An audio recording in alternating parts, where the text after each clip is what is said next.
Morning everyone, Kiwi here. I'm here at Wolf Creek Hostel and it's about 5:40 in the morning on day 17. It's about 28 degrees outside today. I don't think we're not even reaching 60, but the rest of the week's 60 or low 60s. Oh man, did I sleep good on this memory foam mattress last night? That was yeah, that was a that was a real treat. Writing stuff down so I can remember. Yeah, going a little slower than I thought, honestly, on the track on some of these days. The conditions, you've got to respect that track. You'll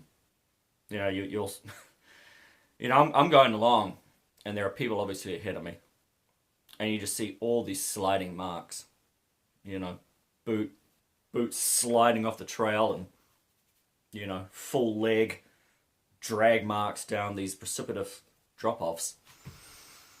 And to me, it's just not worth it. These drop offs. If you went down that with a pack, and let's just say, you lost your footing and you just go over. I mean, you're tumbling, and you're tumbling down something that's about 70. I mean, usually it's around 70-degree drop off. I mean, the only thing stopping you is your body hitting a tree or a boulder. And I would say the best case scenario is that you're hitting a tree or a boulder within about 10 to 20 feet. Now, I don't want to do that. That doesn't sound like a good time to me, but here's a worst case scenario. You're missing trees and boulders until you're going down about 100 feet, 150 feet, 200 feet. And then you get hit by something. But now you're seriously injured, I mean, you're either knocked out or concussed, or you've got a broken something. And now you have to figure out how you're going to climb up a wet, slippery slope like this with a pack, injured. And, good luck calling out for help. Because there's no one around. There's no one around. I haven't met a southbounder in over a week. Now, I know that there are people coming up behind me, going northbound. But I can't think of any worse scenario at the moment than being stuck down a precipitous slope and not being able to crawl out of there. Treat the track with respect, man. It's not a race. I mean, I understand if there are people out there that have very, very set time schedules. But Jesus, man, it's not worth having a broken body down in a ravine. And it's not like there's not animals around. I mean, there are definitely coyotes out there, and and you are in bear country. I mean, I haven't seen one, but if you're badly injured and bleeding, things are going to smell that out. So, yeah, treat the track with some respect. I've just seen way too many boot prints sliding off these things. It just blows my mind. I slow down. I don't care. And like I said, I mean, I'm in it for the long haul. Because of the weather conditions and the more dangerous areas of track caused me to take over 5 months to do it, then so be it. At the end of the day, I'm just going out for a walk. It's not worth my life or my health. Yeah, people were asking me online about how often I have human contact out here. Very seldom. Very seldom. Yeah, I've only had company at 2 shelters in 2 weeks.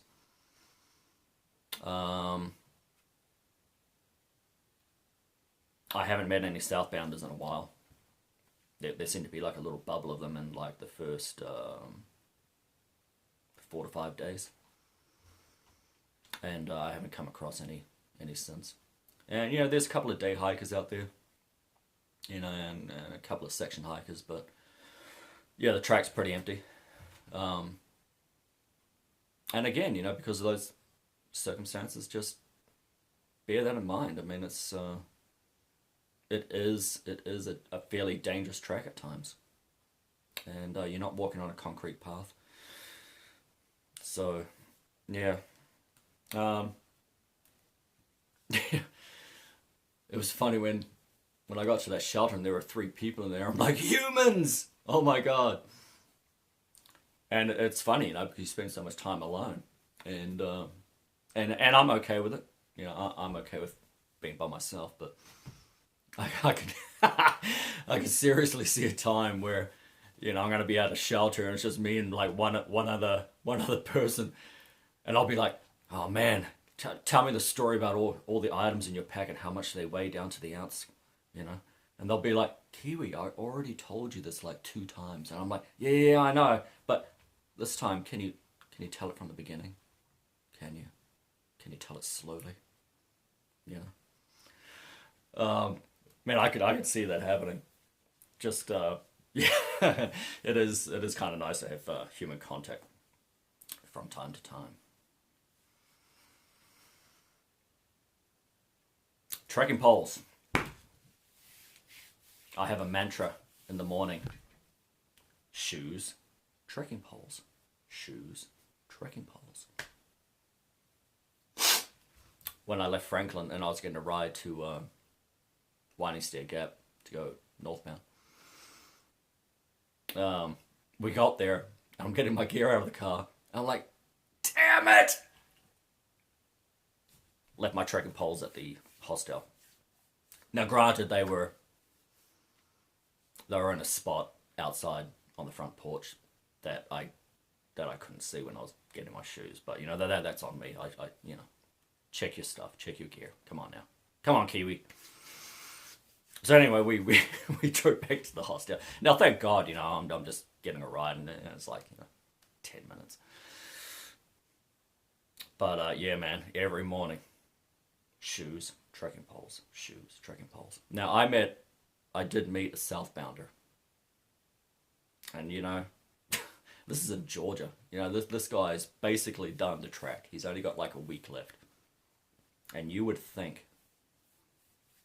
by that time you would have so much muscle memory for your gear, but apparently not. So I asked him, how the trail had been, and coming southbound. He said, it was just so lonely.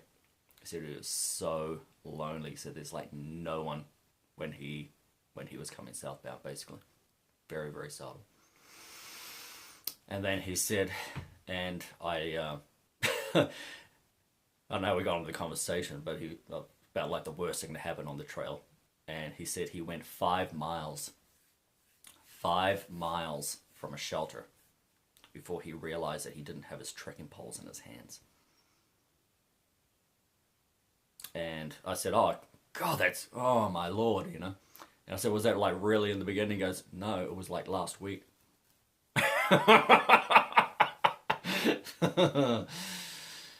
Oh, so he walked 5 miles, had a brain aneurysm when he realized that he didn't have his trekking poles. Walked back 5 miles, got his trekking poles, walked back 5 miles again just to get to the point where he realized that he didn't have them. And I was thinking about that scenario going, oh my God, I hope I don't ever do that. Oh my God, I hope I don't ever do that. So yes, shoes, trekking poles. Shoes, trekking poles.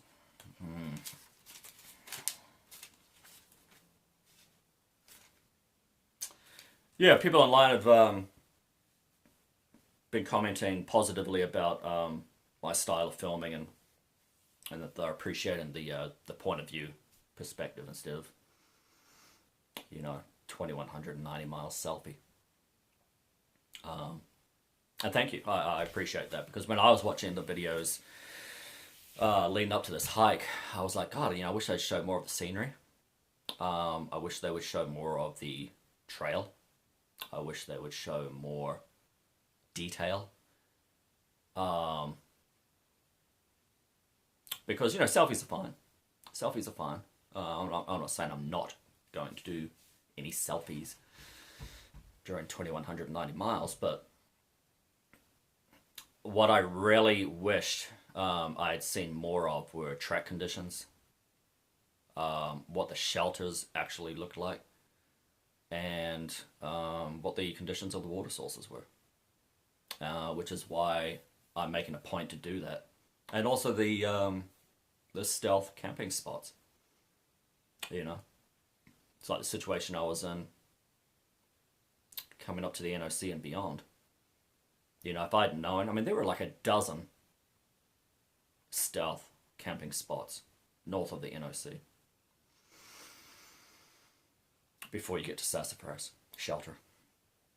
And, I think that's relevant and important information. Now, I'm on no set time schedule, but I don't want to have a situation like that again where I'm not hiking when I could be hiking for, 3 to 4 hours because of misinformation. I don't know why people have said there's nowhere to camp up there until you get to Sassafras. There absolutely is. There's multiple places. Now, water. I mentioned in the video about footage of a spring, and I took video footage of me at a spring collecting water on that hill, heading up to Sassafras, and the footage got lost. I don't know why. I was absolutely filming, and when I went back through to add the clip for the footage of that day, it just wasn't there. So the only water that was collectible between the NOC and Sassafras was at the spring, and it's mile 141.3. And it's water coming off a rock face. But as it comes off in like multiple streams. But there was one really strong run, and I put my cup in there, and geez, that thing filled up in about 30 seconds. So it's a strong water source, but it was the only water source on that hill, and that's something to bear in mind. The other thing I would suggest is really watering up down at NOC before heading up, because when I went up, it was 60 degrees starting out, and I perspire quite a bit anyway, but I had a full body sweat, absolute full body soaking sweat going within about 30 to 40 minutes. And that's at this time of year, and only 60 degrees. So obviously most people are heading up there in warmer temps. And that hill's no joke. And it's not like it's just, you're walking up this. It's not, but it's just that continual incline. And, there's not that many areas where it flattens out and gives you a break. It's just it's 95% steady incline. So yeah, if I was to do it again, I would have drunk 2 of my bottles before even starting, refilled them, drank them by the time I got to that spring, and that spring is basically a little over halfway before you get to the peak, before you start heading down to Sassafras. Yeah, and that's at 60 degrees. I think it topped out at like 63, 64. So yeah, you really need to water up on that hill, and because there's very little water up there. Yeah, the diner here at Wolf Creek, really nice little place. It's a real country place, and the ladies in there are super sweet. and I think they're open from the diner part of it. The general store's open all day, but the diner part, I think she said, was like from 7 to 11 or 7 to 11:30. And I got a really nice country breakfast for like $6.99. And yeah, like I said, man, I plowed through that thing. It's like, man, you don't want to put your hands near my plate when I was eating that. But yeah, good stuff, and it's just down the driveway. And apart from this place needing a really good spring cleaning, it's like the best deal. It's absolutely the best deal. I mean, just the fact that you got free laundry, you know. I mean, I did my clothes and I actually washed my sleeping bag. I have a synthetic bag, which again makes it heavier. But being military grade, you can throw that thing in a commercial washing machine, take it from there and throw it into a commercial dryer, and the thing's going to be fine. And just because of the precipitation rates on the AT, I just felt more comfortable having something that could handle being wet, if it ever came to that. But yeah, I mean, if I ever did the PCT, I'd probably shift to a down bag for that, just because it's a drier walk. And like I said, I'm not an ounce weenie, and I'm not against lightweight. Somebody was asking me about that, whether it's ideological thing that I'm carrying 36 pounds. No, it's a cost thing. And I have some injuries from my time in service that frankly they will be the deciding factor of whether I get all the way to Maine or not. It won't be a state of mind. But if I didn't have any injuries at all, and I knew for a fact that I was gonna do the PCT sometime in the near future, yeah, I would have gone lightweight. I would have spent the money if I knew for sure that I was gonna do both treks. I would have spent the money. So I've got nothing against lightweight. Now, that being said, I would have tried to get everything that I could on sale, or last season's, or a color that people don't like, or something like that. But yeah, I don't think the gear I've got, I was thinking about it the other day. I mean, what I'm carrying, I don't think it came to more than $400. I mean, there are people out there paying $3,000 plus, and spending $3,000 plus does not guarantee you getting to Maine. It doesn't. It just makes the journey a little easier and more comfortable until the day you quit. Your state of mind, your mental fortitude is what's going to get you to Maine. Your pack weight's not terribly relevant. Now, I mean, if you're a 100-pound female, oh God, I mean, I knew guys that were 110 pounds soaking wet. If you're of that body type, I would be leaning more towards lightweight. I mean, to be fair. But, your average male, you shouldn't have to be thinking yourself into a state of paralysis over ounces to make this trek. You really don't have to, I mean, unless I'm on a steep hill, 36 pounds, I don't even really register it. Now, on a steep hill, yeah, I'm going slower. I'm like a tortoise going up there. But put me on a modest incline, anything up to 2-3%. It's the same as walking on flat ground, and the same with the descents. Now, steep descents, yeah, I mean, once you start getting over 30 pounds, you do have to worry. Well, you have to be conscious of your center of gravity, because your pack's going to want to tilt you backwards.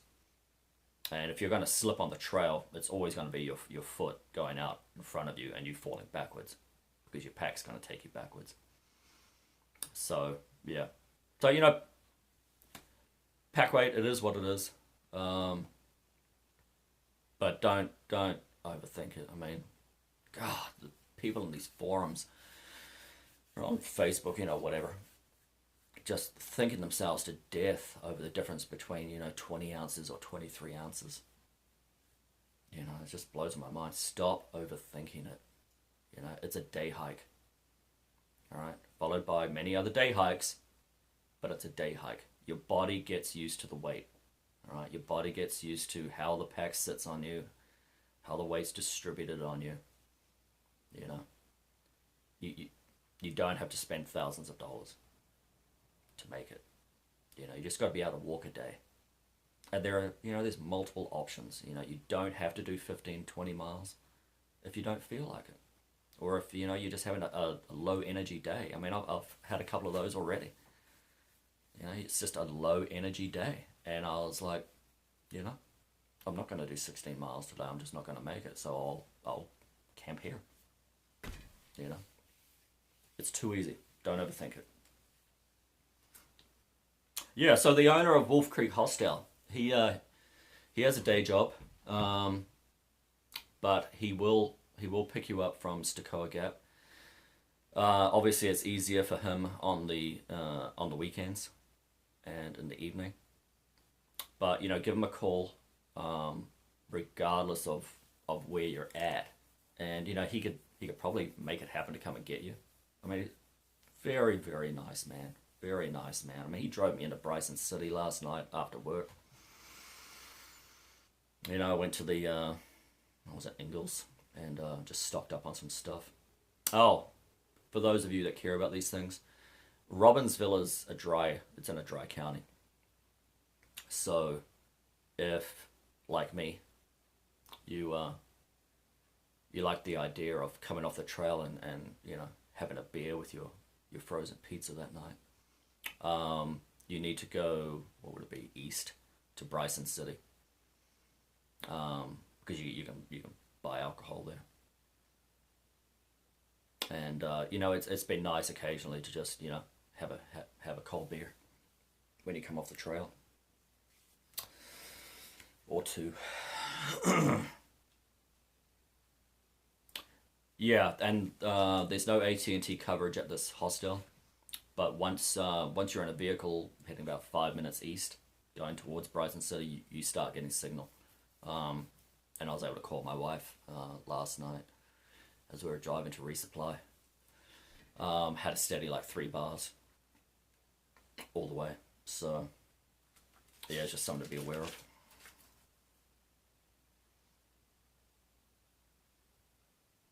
Yeah, heading to Fontana Dam today. I'll stay at the Hilton there. It was so funny because, you know, you watch all these videos, everybody says, oh, you know, it's such a great shelter, you know, with the views, and there's, you know, showers at it. But no one ever stays there because I guess just the timing of things, they get there around lunchtime or something. So for me, starting out today, that's going to be a 15-mile day, plus, you know, going up Jacob's Ladder as well to get there. So I will be staying at the Fontana Hilton. And yeah, it's supposed to be cloudy all day today, but hopefully I'll get some nice footage of my time there. Yeah, so like I said, logistical nightmare trying to meet up with people. Because you have to be at a spot where a vehicle can get to you, you know. It's all very well to say, oh, you know, I'll meet you at this spot, you know, like I did, you know, 18 days from now. Assuming that, you know, because of my general fitness, that, you know, 15 mile days would be no issue. But there are days where I haven't been able to do 15 miles. There have been days where I've zeroed due to my feet. There are days that I've zeroed due to crappy weather conditions on the trail, and I was just like, you know, I don't really need to be up there in that kind of weather, and I'll stay here at this hostel and upload some video that I need to get up there. So you've got to be able to adapt. It's good to have a plan. It's good to have a plan, but you can't overthink it because the trail's going to dictate ultimately what your plan is. So yeah, I mean, I'm at least a couple of days short of where I just assumed I would be at this point, and I was originally gonna try and meet her at was it Klingman's Dome, and then Lonnie last night mentioned that, well, the tower's open year round, but the road isn't leading up to it. The road's like 7 miles. So, and I looked it up online, and sure enough, it's closed from December 1st to March 31st. So, yeah. I mean, I thought it'd be a good place to meet because I'm going right there. And she can park the car right there. Mm-mm. So, yeah, I'm going to have to meet her, was a Newfound Gap, which you'd go down to and then I guess head west into Gatlinburg. So, yeah, we got reservations at some place in Hot Springs. And I said to her, look, I mean, by the time I get to Newfound Gap, and you finish work and then drive up here from Georgia, I mean, it's going to be starting to get late, and then it's like another couple of hours, to get to Hot Springs. So I said, let's try and get a place in Gatlinburg. So we're trying to make that happen. I'll find out today, but yeah, Gatlinburg and Pigeon Forge, man. Whew. We passed through there a couple of years ago, and God, that place, it just blows your mind. Just blows your mind. And we had some friends that grew up around there. People I knew in the army, and they said, "Yeah, man." I mean, they love it, but they lovingly refer to it as redneck Vegas. And yeah, and it pretty much is. It pretty much is. It's like sensory overload when you come out of the country. On a country drive, and I think we were coming from Asheville, North Carolina. We were doing a trip. You come down to Gatlinburg and Pigeon Forge. It's just like, holy crap! Yeah, it's a mind blower. And I asked these guys, I said, so what's the actual attraction? And they said, it's just always been a place where people of modest means go if they can't afford to go to Florida and Walt Disney World, and it just sort of just kept growing, and it's kind of like the gateway to smoking, whatever. But yeah, I mean, if we end up staying there, at least there's a ton of accommodation and a variety of places to eat at. So yeah, that'll be a hoot. Yes, Gatlinburg. I think that's everything.